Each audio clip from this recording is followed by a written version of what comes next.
Dear students, मेरा नाम doctor अमीन साजिद और हमारा आज का सब्जेक्ट बायोलॉजी है। बायोलॉजी के पिछले लेक्चर में जो लेक्चर नंबर 18 था उसमें हमने माइटोसिस का टॉपिक शुरू किया था। माइटोसिस सोमैटिक सेल्स की सेल डिवीजन है, हमने उसको डिस्कस किया था और हमने माइटोसिस की फेजेस को भी किसी हद तक डिस्कस किया था। फेजेस में हमने ये डिस्कस किया था कि माइटोसिस की दो फेजेस मेन होती हैं, कैरियोकाइनेसिस और cytokinesis. Karyokinesis division of nucleus को कहते हैं और डिवीजन ऑफ न्यूक्लियस में हमने पहली जो फेज़ इसकी सब फेज़ थी, प्रोफेज़ जो है, उसको भी तफसीलन डिस्कस किया था। हम आज इंशाल्लाह अपने लेक्चर में मेटाफेज़, एनाफेज़ और टीलोफेज़ के साथ साइटोकाइनेसिस का जो फेज़ है उसको भी डिस्कस करेंगे। स्टूडेंट्स, हमने ये डिस्कस किया था कि प्रोफेज़ में जो है वो क्रोमेटिन की शक्ल में जो था वो क्रोमोसोम बन जाते हैं। जो सेंट्रियोल्स का पेयर जो है वो सेंट्रोसोम जिसको हम कहते हैं वो डिवाइड होकर दो डॉटर सेंट्रोसोम्स बनाते हैं और स्पिंडल फाइबर्स और माइटोटिक स्पिंडल बना देते हैं।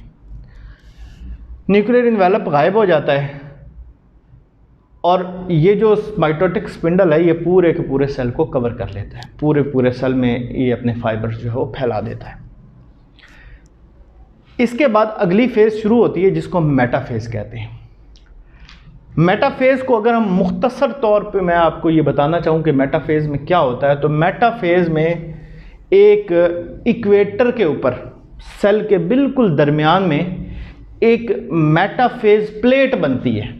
मेटाफेज़ प्लेट बनती है यानी इक्वेटर के ऊपर ये तमाम क्रोमोसोम्स अपने आप को अरेंज कर लेते हैं और अरेंज करने के साथ जो हमने काइनेटोकोर डिस्कस किया था, इस तरफ से आने वाले सेंट्रोसोम का काइनेटोकोर और इस तरफ से आने वाले सेंट्रोसोम से जो निकलने वाला स्पिंडल फाइबर है उसका काइनेटोकोर के साथ जो है वो अटैच हो जाता है। इस तरफ से आने वाला स्पिंडल और इस तरफ से आने वाला स्पिंडल काइनेटोकोर के मुकाम पर क्रोमोसोम के साथ अटैच हो जाता है।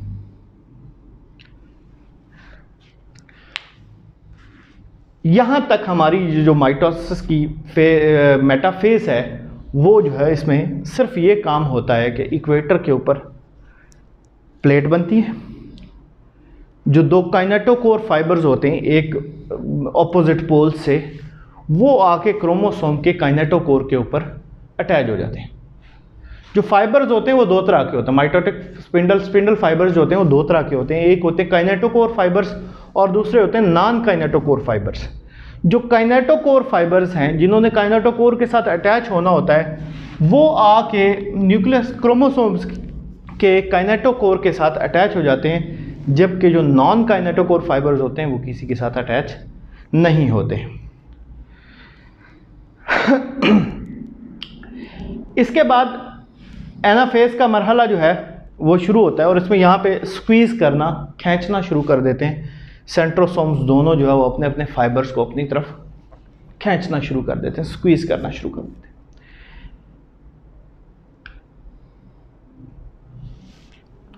अगला जो मरहला है वो है एनाफेज़ का। एनाफेज़ में क्योंकि इक्वेटर के ऊपर क्रोमोसोम्स अरेंज हो चुके हैं, उनके साथ स्पिंडल फाइबर्स अटैच हो चुके हैं काइनेटोकोर के मुकाम पे, kinetochore fibres, non kinetochore fibres सारे अपनी अपनी तरतीब जो है वो पूरी मुकम्मल बना चुके हैं। अब जो सेंट्रोसोम है वो अपने फाइबर्स को वापस अपनी तरफ खींचना शुरू कर देता है, इस तरफ वाला फाइबर भी और इस तरफ वाला फाइबर भी। इन दोनों के अपने अपने फाइबर्स को खींचने की वजह से जो क्रोमोसोम है वो डिवाइड होता है और डिवाइड होके एक सिस्टर क्रोमेटिड जो है वो इधर वाले के साथ चला जाता है और इसका जो दूसरा हिस्सा होता है वो इधर वाले की तरफ अटैच हो जाता है। Division of chromatin material, division of chromosomes जहाँ पे जो है वो होती है।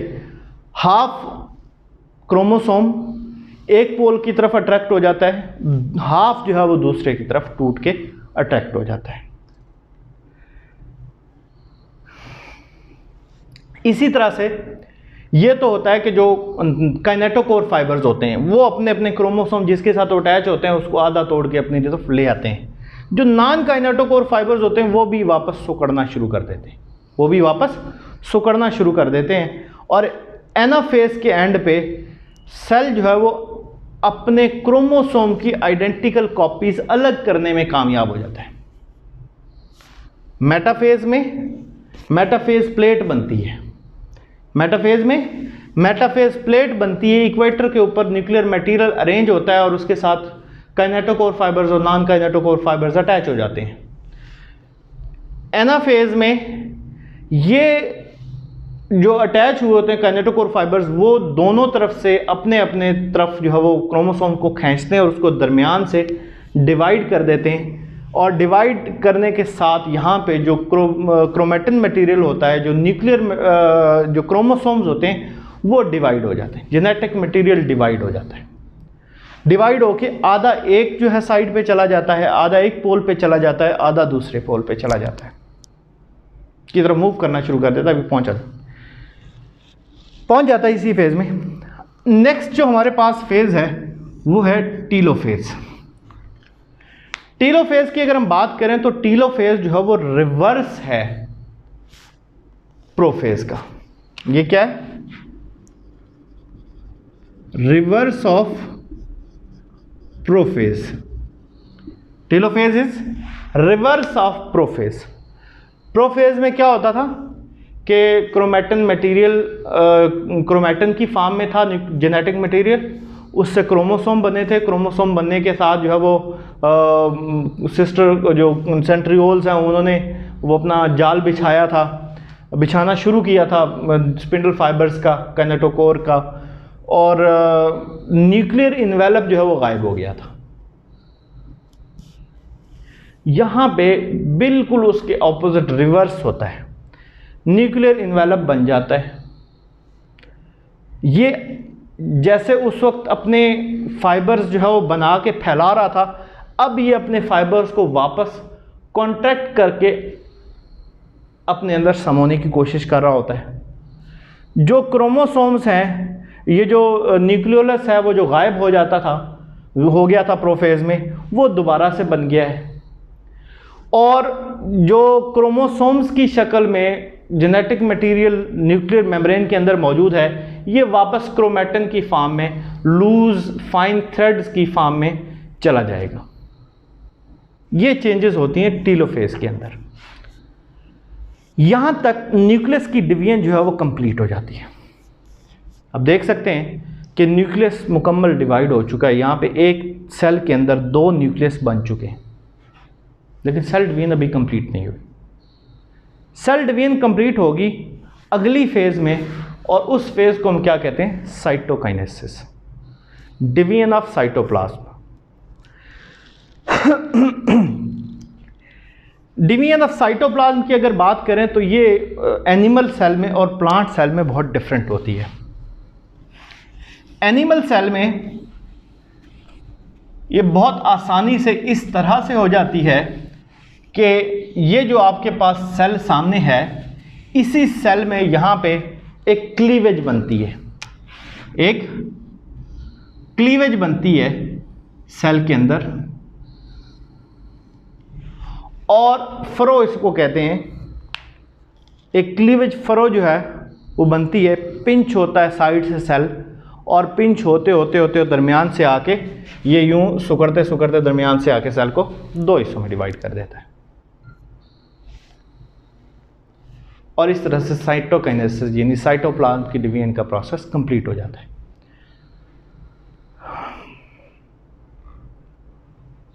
लेकिन प्लांट्स में ऐसा नहीं होता। स्टूडेंट्स, प्लांट सेल्स में जो सेल डिवीजन, साइटोप्लाज्म की डिवीजन है, वो थोड़ा सा कॉम्प्लिकेटेड प्रोसेस है। ये हमारे पास एक प्लांट सेल है जो इन द प्रोसेस ऑफ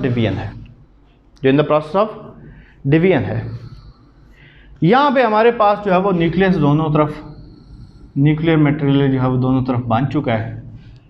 होता ये है कि यहाँ पे सेल प्लेट या फ्रेगमोप्लास्ट बनता है। सेल प्लेट या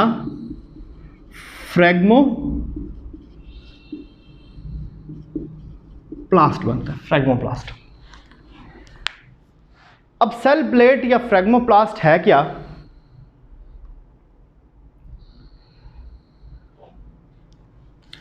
गोल्जी ऑपरेटस से डिराइव होने वाले जो वेसिकल्स होते हैं वो यहां पे अपने आप को सेल के सेंटर में अरेंज करना शुरू कर देते हैं, सेल के सेंटर में अरेंज करना शुरू कर देते हैं, मूव करते हैं।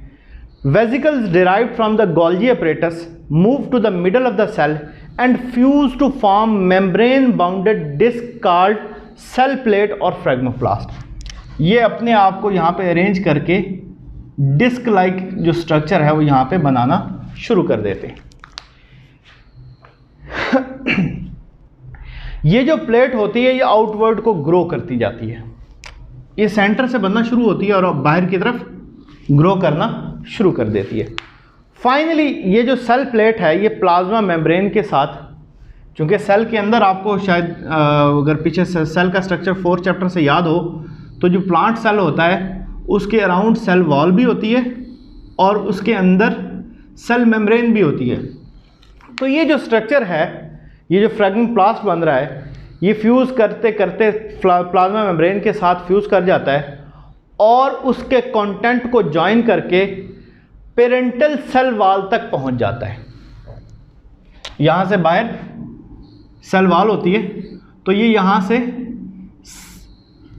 न्यूक्लियर मेम्ब्रेन के कंटेंट्स को ज्वाइन करके सेल मेम्ब्रेन वॉल तक पहुंच जाता है और सेल वॉल तक पहुंचने के बाद ये उस एनिमल सेल को 2 हिस्सों में तकसीम कर देता है जिससे 2 डॉटर सेल्स वजूद में आते हैं। यहाँ पे एक सवाल ये है जो इन्फॉर्मेशन मिल गया हो, nucleus is visible only in interphase while chromosomes are only visible in cell division stage, why is that? Nucleus जो है वो सिर्फ इंटरफेज में विजिबल होता है, नज़र आता है, न्यूक्लियस इंटरफेज में नज़र आता है और जो क्रोमोसोम्स हैं वो डिवीजन फेज में नज़र आते हैं। इसकी क्या वजह है? अजीज़ तलबा तलबात, न्यूक्लियस जो है वो मौजूद ही इंटरफेज में होता है। बाकी यहाँ पे हमने पढ़ा जो प्रोफेज थी, प्रोफेज में न्यूक्लियस की जो न्यूक्लियर मेम्ब्रेन थी वो गायब हो गई। मेटाफेज में न्यूक्लियर मेम्ब्रेन नहीं थी, एनाफेज में नहीं थी, टीलोफेज के एंड पे जाके वो टीलोफेज में जाके न्यूक्लियर मेम्ब्रेन बनती है और टीलोफेज के बाद तो जो है वो इंटरफेज शुरू हो जाती है, साइटोकाइनेसिस होती है, इंटरफेज शुरू हो जाती है। तो सिर्फ इंटरफेज ही एक ऐसा स्टेज है जहाँ पे प्रॉपरली सेल मेम्ब्रेन मौजूद होती है। बाकी फेजेस में सेल मेम्ब्रेन जो है उस तरह से मौजूद नहीं होती, बल्कि डिसॉल्व हुई होती है डिवीजन के दौरान। डिवीजन के दौरान सेल मेम्ब्रेन डिसॉल्व हुई होती है, डिवीजन के प्रोसेस चल रहा होता है। जबकि दूसरा सवाल ये था कि जो क्रोमोसोम्स हैं वो सिर्फ डिवीजन के दौरान नज़र आते हैं, इंटरफेज में नज़र नहीं आते। जैसा कि हमने प्रोफेज में पढ़ा था कि जो न्यूक्लियर मटेरियल है वो फाइन थ्रेड लाइक स्ट्रक्चर्स की सूरत में मौजूद होता है न्यूक्लियस के अंदर। जब प्रोफेज स्टार्ट होती है तो ये कंडेंस करके तो क्रोमोसोम्स बनाता है, कंडेंस करते सुकड़ सुकड़ के तहें लगा के तहें तो एक थोड़ा थिक स्ट्रक्चर, एक मोटा विजिबल स्ट्रक्चर बनाता है जिसको क्रोमोसोम कहते हैं। अब चूंकि इंटरफेज के दौरान जो क्रोमोसोम्स हैं, जो जेनेटिक मटेरियल है वो in the form of chromatin होता है, in the form of chromatin होता है, जो फाइन थ्रेड लाइक स्ट्रक्चर्स की सूरत में होता है, जो विजिबल नहीं होता। लेकिन डिवीजन के दौरान ये अपने आप को कंडेंस करके क्रोमोसोम्स की शक्ल में ले आता है जो कि विजिबल होता है। इसलिए हमें जो क्रोमोसोम्स हैं वो सिर्फ और सिर्फ डिवीजन के दौरान नज़र आते हैं। प्रोफेज में अगर आप याद करें तो जो कंडेंसेशन ऑफ जेनेटिक मटेरियल होती है, क्रोमैटिन मटेरियल होती है और वो कंडेंस करके क्रोमोसोम्स बनाते हैं। तो इसलिए हमें डिवीजन के दौरान क्रोमोसोम्स नज़र आते हैं जबकि इंटरफेज में क्रोमोसोम्स नज़र नहीं आते। हमारा आज का लेक्चर यहीं तक था। इंशाल्लाह हम अपने अगले लेक्चर में माइटोसिस की सिग्निफिकेंस और इसमें जो एरर्स पॉसिबल हैं जो होती हैं उनके बारे में गुफ्तगू करेंगे। जज़ाकुमुल्लाह खैर। अस्सलाम वालेकुम।